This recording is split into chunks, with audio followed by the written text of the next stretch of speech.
Priority है वो कौन कौन से लोग हैं जिनको पहले वैक्सीन मिलेगी। एकदम लेमैन है, क्यों नहीं उनको पहले लगाई जाए, फ्रंट लाइनर्स के बाद। तो मैम गवर्नमेंट की रीच कैसे होनी चाहिए 135 करोड़ तक, गवर्नमेंट कितनी जल्दी से जल्दी कवर कर ले, ये मेजर कंसर्न्स है। और वो आम जनता को कैसे मिल पाएगी, ये एक बड़ा सवाल है, क्योंकि हमारे पॉपुलेशन बहुत ज़्यादा है। कि जो सीनियर सिटीजन हैं बेसिकली उनके लिए कोई साइड इफेक्ट्स तो नहीं है इस चीज़ के।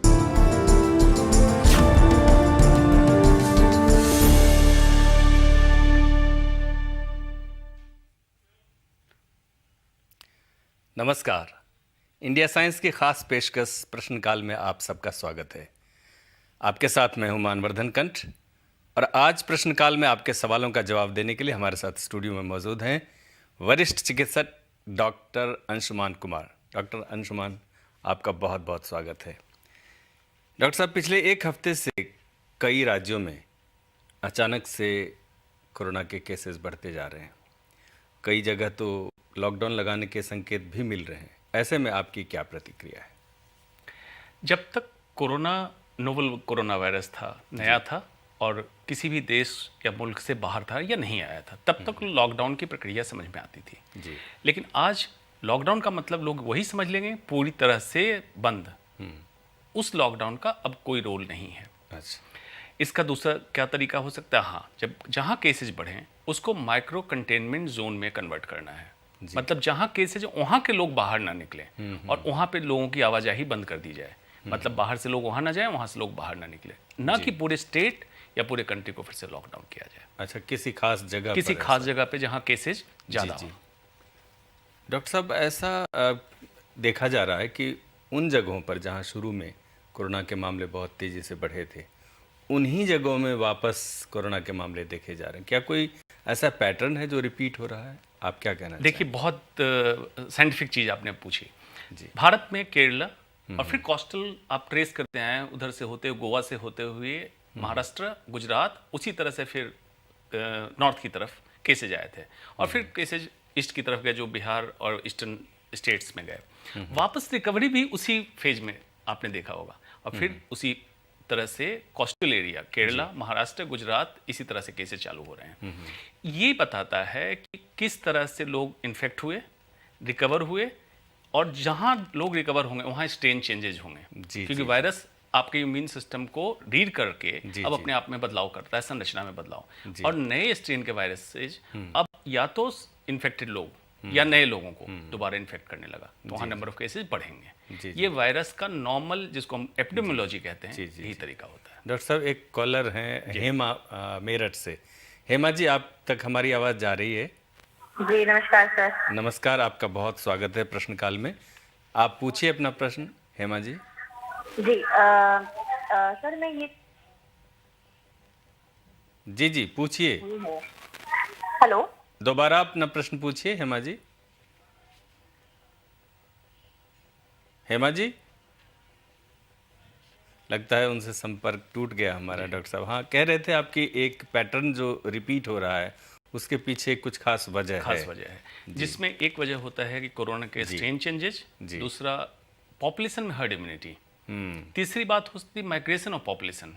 लॉकडाउन के दरमियान बहुत सारे लेबर्स, बहुत सारे वर्कर्स, बहुत सारे स्किल क्लास के लोग माइग्रेट हो गए, अपने अपने होम स्टेट चले गए। अब ये वापस जा रहे हैं। ये कुछ अनइन्फेक्टेड लोग जाएंगे और कुछ नए स्ट्रेन लेके जाएंगे, कुछ नई कम्युनिटी आएगी। तो ये मिक्सचर ऑफ जो सिस्टम है, मिक्सचर ऑफ सिस्टम कारण फिर से सर्ज आएगा और फिर से वहाँ पे डिप आएगा। जी, लगता है डॉक्टर साहब, लगता है हेमा जुड़ गई। हेमा, आप तक हमारी आवाज़ जा रही है? जी माफ करिएगा सर, टेक्निकल जी अपना प्रश्न पूछें। जी, दुनिया में जितने भी वैक्सीन अभी बन रहे हैं उनमें से किसी ने भी अभी तक ये दावा नहीं किया है कि ये जो वैक्सीन है ये बुजुर्गों पर कितना इफेक्टिव है। तो क्या ये मान लें कि जितने भी प्रतिशत ये फेल हुई हैं वो बुजुर्गों पर बेहतर रहने के कारण है? बुजुर्गों पर डॉक्टर साहब ठीक से समझ नहीं पाया आपका सवाल, एक बार दोबारा सवाल पूछ लिया।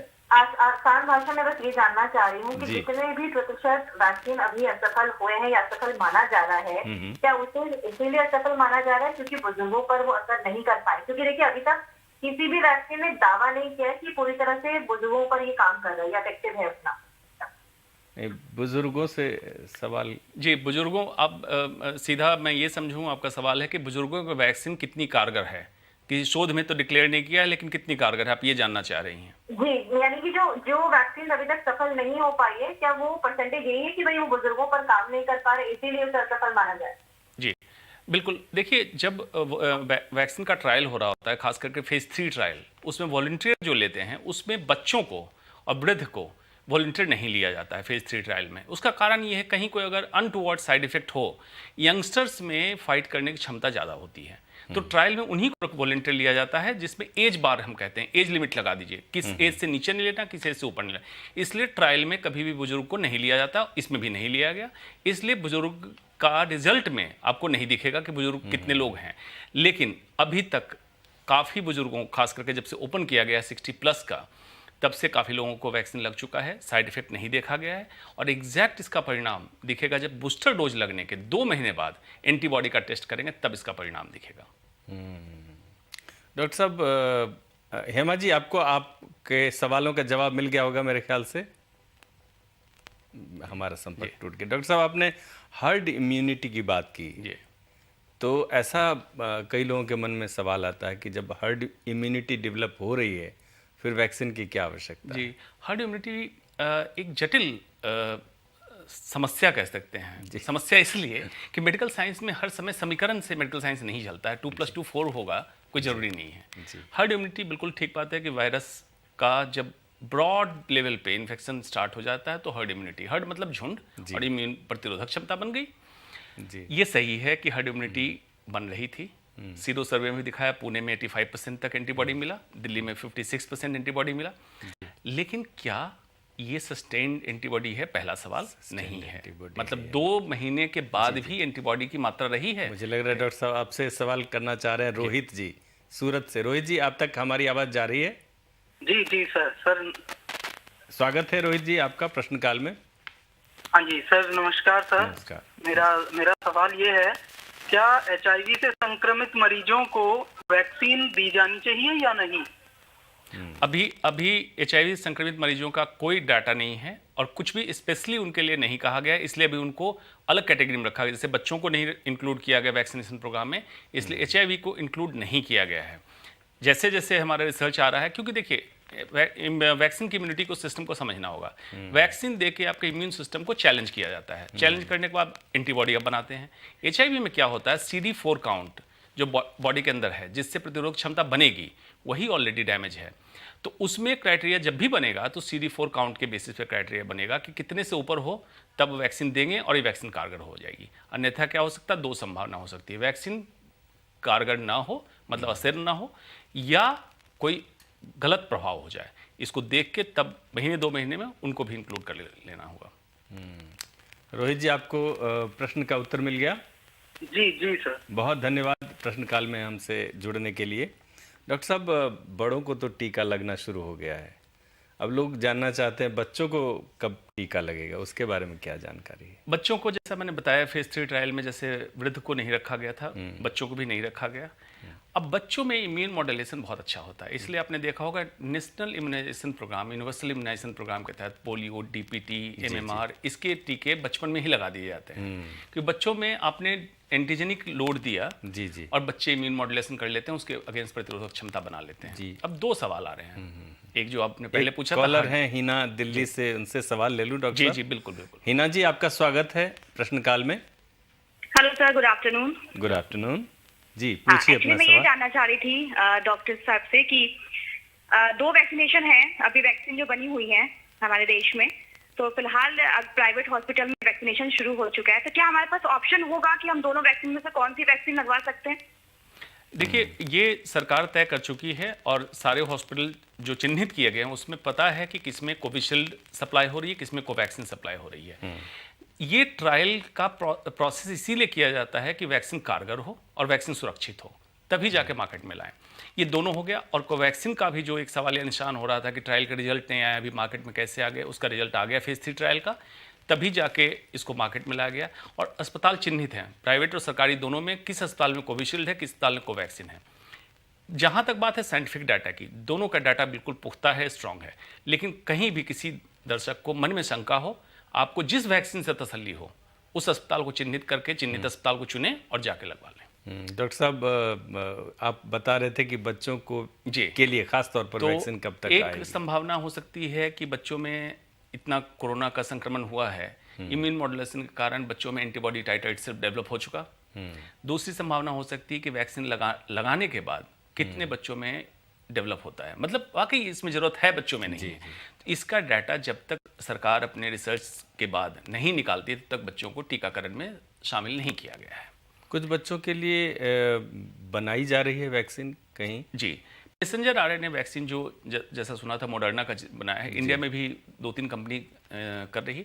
जो थाइमस एक ऑर्गन होता है लंग्स के बीच में, उसमें मैसेंजर आरएनए से इम्प्रेग्नेट करके जब वैक्सीन को देते हैं उसमें लिम्फोसाइट को जनरेट कराता है। ऐसा माना जा रहा है बच्चों में शायद ये वैक्सीन ज़्यादा कारगर होगी as compare to complete attenuated virus vaccine जो कोवैक्सीन है या कोविशील्ड, इनसे ज़्यादा कारगर हो। अगर ऐसा रिसर्च में आया था तो बच्चों में प्रोबेबली mRNA वैक्सीन ज़्यादा कारगर होना चाहिए। अच्छा डॉक्टर साहब, अभी यूट्यूब पर जो भी दर्शक आपको देख रहे हैं, सवाल लगातार पूछ रहे हैं।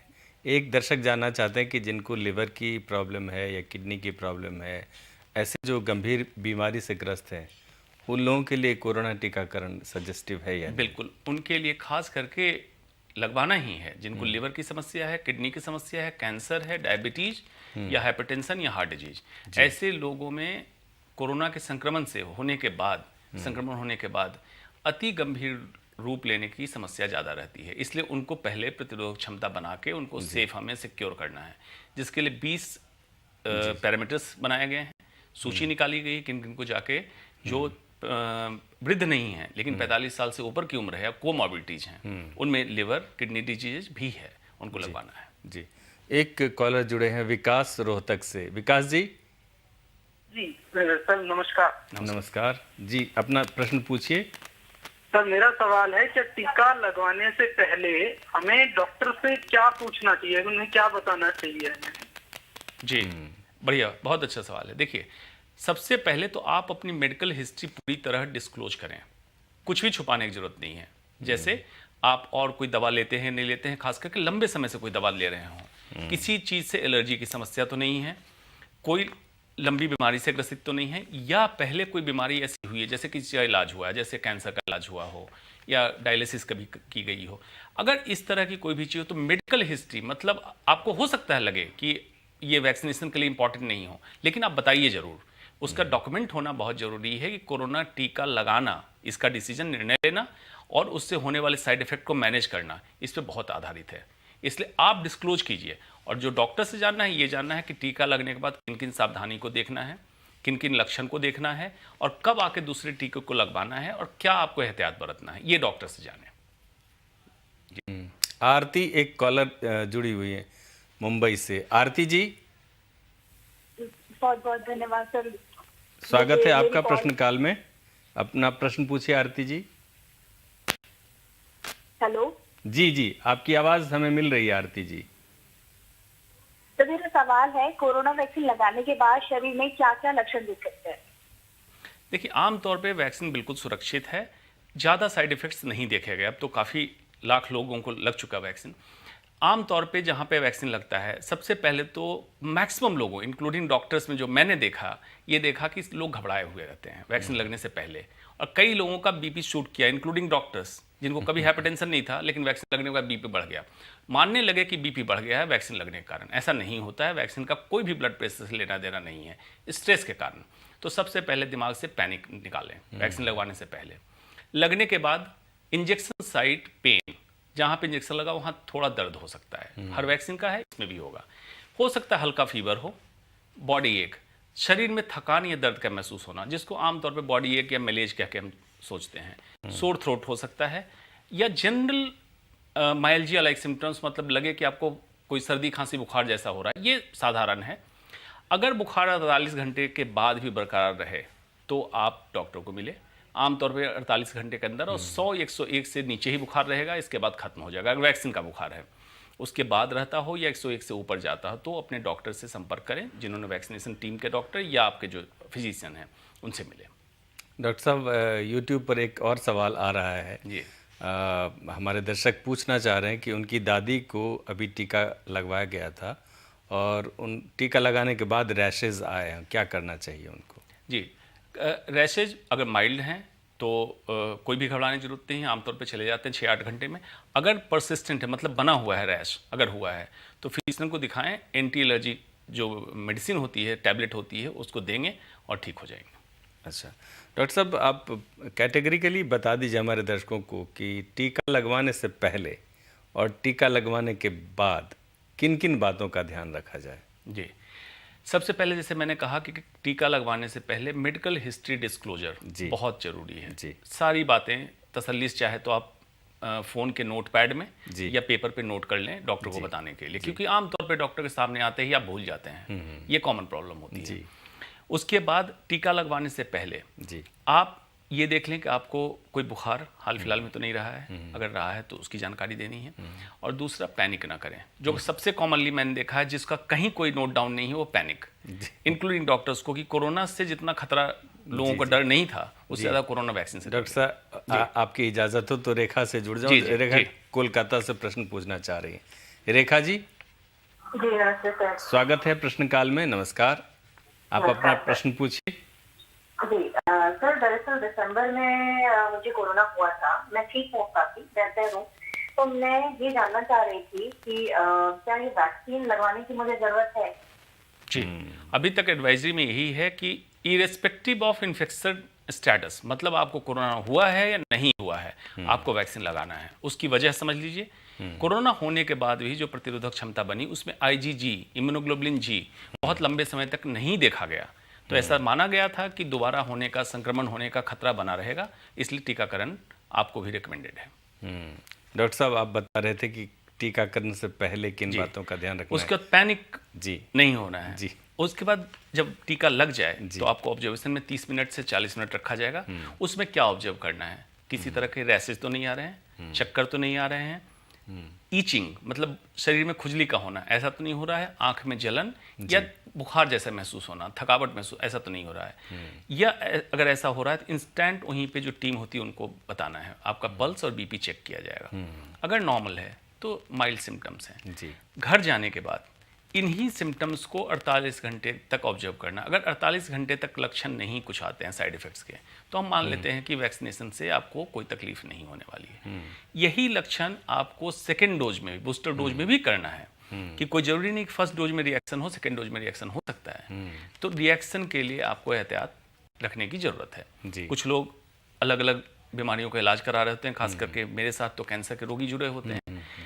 कीमोथेरापी अगर आपकी चल रही है, जो कैंसर की दवा है, कीमोथेरेपी चलने के दरमियान यूजुअली वैक्सीन हम रेकमेंड नहीं कर रहे हैं। उनके लिए हम कहते हैं कि कीमोथेरेपी होल्ड कर लें, अगर होल्ड कर सकते हैं, या कीमोथेरेपी कंप्लीट करने के बाद वैक्सीन लगवाएं। दोनों डोज कंप्लीट करें, फिर 10 दिन का गैप देके कीमो चालू करें। तो ये सब कुछ टेक्निकल है, सीधा सीधा है। गूगल सर्च के बजाय अपने डॉक्टर पे ट्रस्ट कीजिए और डॉक्टर से बात कीजिए। जी डॉक्टर साहब, एक बात और जोड़ दीजिए हमारे दर्शकों के लिए कि टीका लगाने के बाद ये ना समझे कि अब सारा कोविड प्रोटोकॉल बिल्कुल हाँ, ये तो बहुत बहुत प्रैक्टिकल आपने बात कही कि टीका लगाते ही हो सकता है दिमाग में आने लगे कि अब तो कोरोना से बच गए। कोई भी वैक्सीन देखिए 100% कारगर नहीं होती है, आपको मानना पड़ेगा, वैज्ञानिक सोच यही कहती है। जी। तो आपको एडवाइजरी और प्रोटोकॉल का पालन करना है, मतलब भीड़ भाड़ वाली जगह से बचना है, हाथ धोना है और मास्क लगाना है, इसका पालन अभी भी करना है। डॉक्टर साहब, एक YouTube पर आपके लिए सवाल है कि मान लीजिए हमने अभी टीकाकरण करा लिया, किसी एक पर्टिकुलर ब्रांड का टीका लगवा लिया, पहला डोज, दूसरा डोज जब बूस्टर डोज जिसको कहते हैं वो लगवाने के लिए क्या किसी और अस्पताल में जाकर के किसी और ब्रांड का लगवा सकते हैं क्या? हाइपोथेटिकली बिल्कुल आपका सवाल जायज़ है, लेकिन रिकमेंडेशन यही है कि जिस वैक्सीन को पहली बार आपने लगवाया है उसी वैक्सीन को दूसरी बार भी लगवाएं बूस्टर डोज के लिए, क्योंकि वैक्सीन अपने हिसाब से काम करती है। इसलिए रिकमेंडेड है कि बूस्टर डोज उसी वैक्सीन को लगवाया जाए तो बेहतर होगा। लखनऊ से मैं देख रहा हूँ अजय जी जुड़े हैं। अजय जी नमस्कार सर। नमस्कार, आप अपना प्रश्न पूछिए। सर मेरा सवाल ये है कि ये जो वैक्सीन है कोविशील्ड या कोवैक्सीन जो भी है जी, इन वैक्सीन के साइड इफेक्ट्स आखिरकार होते क्यों हैं? अच्छा, साइड इफेक्ट्स क्यों होते हैं? जी देखिए, मुझे तो अच्छा लगता है इंडिया साइंस पे बहुत ही वैज्ञानिक सोच के दर्शक जुड़ते हैं। जी बिल्कुल, आम टेलीविजन चैनल पे ऐसे दर्शक मुझे मिलते नहीं हैं। जी, वैक्सीन का साइड इफेक्ट सबसे खास बात है कि वैक्सीन में अलग कंटेंट जो वैक्सीन बनाने के दरमियान इस्तेमाल किया जाता है उसके कारण है ज़्यादा साइड इफेक्ट्स। मतलब उसका प्रिजर्वेटिव वैक्सीन बनाने की प्रक्रिया में जो जो चीज़ें इस्तेमाल की जाती हैं उसके कारण एडवर्स रिएक्शन होता है जी। वायरस इटसेल्फ के कारण साइड इफेक्ट बहुत कम है। कोवैक्सीन जो है एटेन्यूएटेड वायरस, उसमें भी देखा गया है कि ना के बराबर, मतलब कोरोना संक्रमण हो जाए ऐसा नहीं ही पाया गया है।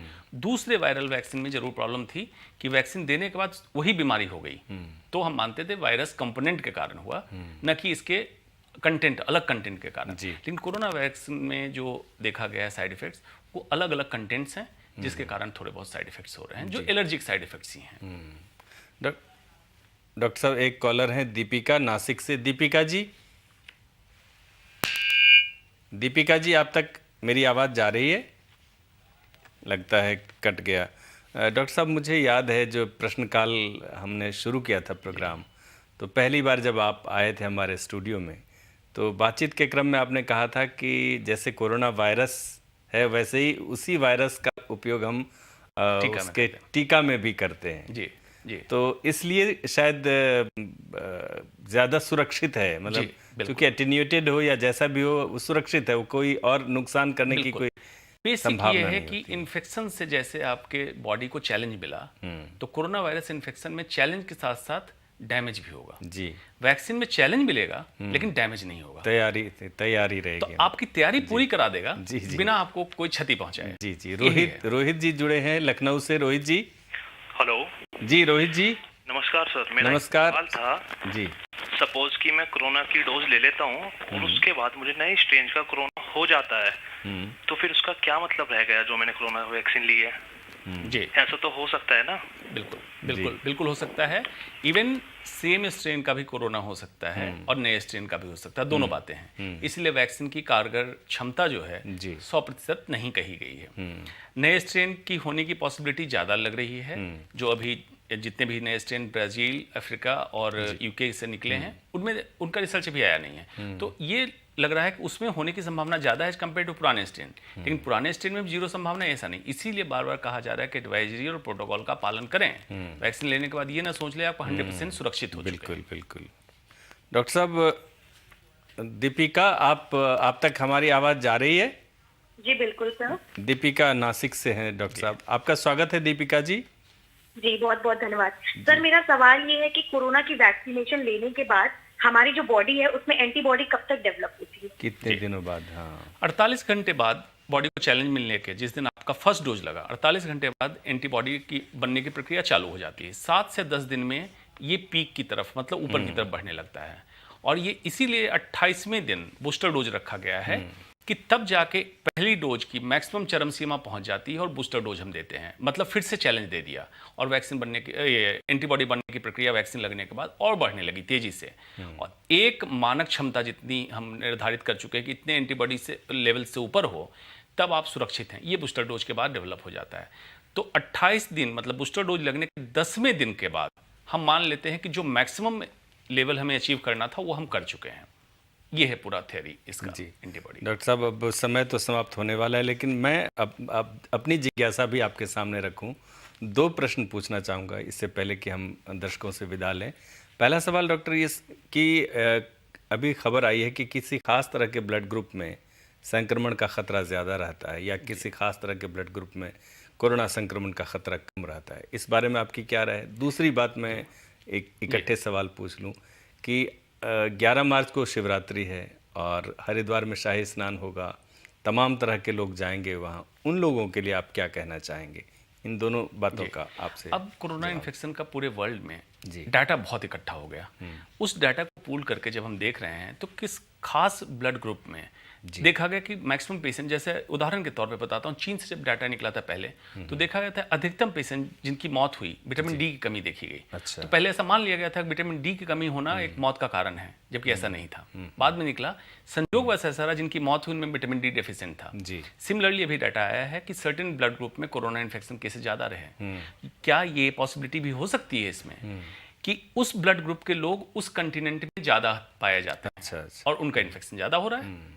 इसलिए अभी ये बड़ा प्रीमेच्योर डाटा है। हाँ, सर्टेन ब्लड ग्रुप में कोरोना का इन्फेक्शन ज़्यादा है, पाया गया है। ये शोध से अभी पूरी तरह निकला नहीं है कि क्या वाकई वो एट हायर रिस्क हैं या नहीं है। दूसरी बात जो आपने पूछी शाही स्नान की, जी जी, देखिए मेडिकल न धर्म मानता है, न मजहब मानता है, न आपके जाति धर्म से किसी से मतलब नहीं है जी। आप ह्यूमन बॉडी हैं, वायरस ह्यूमन डीएनए जानता है, ACE2 रिसेप्टर जानता है, उस शाही स्नान में भी उसको मिल सकता है, मदिरालय में मिल सकता है, मॉल में मिल सकता है, मूवी थिएटर में मिल सकता है, जी। सब एक है इसके लिए। ये बड़ा सेकुलर वायरस है, तो आपको प्रिकॉशन और एडवाइजरी प्रोटोकॉल का पूरी तरह पालन करना है। मैं ये किसी को नहीं कह सकता हूँ, आस्था का सवाल है कि आप जाएं या ना जाएं, ये आपका डिसीजन है। लेकिन कोरोना वायरस सेकुलर वायरस है, जहां भीड़ भाड़ होगी, अगर डीएनए मिलेगा, बॉडी मिलेगी, तो ट्रांसमिट होगा। शायद प्रशासन ने भी कहा है कि कोरोना टेस्ट निगेटिव आए तभी वो सर्टिफिकेट भी चेक करेंगे, ऐसा उसमें आपको मैं कहानी बताता हूँ कि बहुत सारे स्टेट्स में हो रहा है कि फ्लाई करने से 48 घंटे पहले कोरोना नेगेटिव की रिपोर्ट चाहिए जी। अभी आपने सैंपल दिया, इसके बाद आप निकले, आप इन्फेक्ट हो गए, अच्छा। लक्षण आपके आए जब वहां लैंड किए, कितनी वैलिडिटी है इस रिपोर्ट की?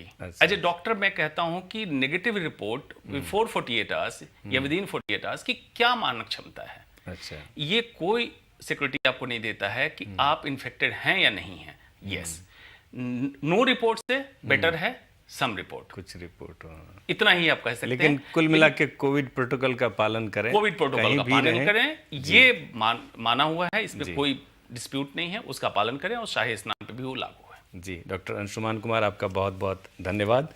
उम्मीद करता हूँ आज का हमारा ये प्रोग्राम आपको पसंद आया होगा और हम आशा करते हैं कि महामारी के इस दौर में बनाई गई इन वैक्सीन को लेकर आप सभी के मन में जो सवाल और संशय होंगे, इस कार्यक्रम के माध्यम से वो खत्म हो गए होंगे। आप सभी दर्शकों का हमारे इस कार्यक्रम से जुड़ने के लिए बहुत बहुत धन्यवाद। विज्ञान से जुड़ी विश्वसनीय जानकारियों के लिए देखते रहिए इंडिया साइंस। नमस्कार।